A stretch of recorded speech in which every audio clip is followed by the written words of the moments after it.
Hi there and welcome back to English Lessons with Inlingua Vancouver. I'm Tash and today I'm going to talk to you about the past perfect. So this is a really difficult tense and it's very confusing for lots of students. So let's take a look at the past perfect and how we use it, see if we can help. So first of all, the structure, the subject, for example me or you. Then we're going to use had. So it's similar to the present perfect, but with the past participle of have. See that? It's had. You got to remember it's past perfect.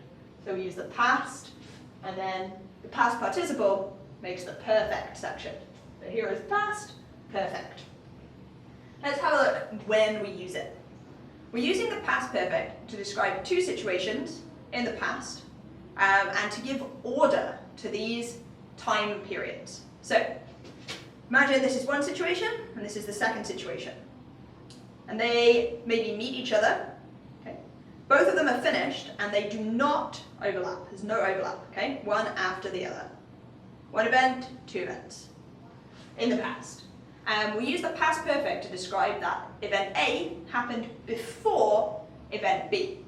And using the past perfect, this tense makes it really clear which event was first, which can be really important when you're describing two situations in the past. So, here are some examples of event A, the first event, and event B, the second event. John had left when I arrived. Two events. I arrived, John left.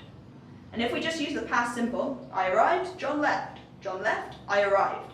We don't know if they connected, which one happened first, if I arrived and then John left afterwards. We only know that these situations have finished. But if we use the past perfect form, then we can see which event was the first event. Okay? John had left when I arrived. John had left. It makes it clear that this happened first. It was the first action. Second example, I had saved my work when the computer crashed. Disaster. The computer crashed, but it happened after I had saved my work. So this is not a bad situation because the work had been saved before the computer crashed. Two events in the past. Okay. One of the good things about the past perfect is that you can swap these clauses around. The clause, the part of the sentence, we can put them in whichever order we want because the tense shows us which event was first. We don't have to put them in time order. We can say, when I arrived, John had left. Or we can say, John had left when I arrived. So just underneath, I have these written out for you, so you can fill those in yourself. Part A, then part B, and then part A. You just have to remember that A, the first event, you need to use the past perfect. Got to use had to show this event was the first event. So, here I have a convenient table for you. The affirmative, the negative, the interrogative, and the interrogative negative to show you how these different structures work. She had asked before the email arrived. Okay, that's the affirmative sentence, positive sentence. She hadn't asked before the email arrived. That is the negative form. Interrogative, asking a question. Had she asked before the email arrived? Okay, you can see that we've swapped the subject and had, flipped them around.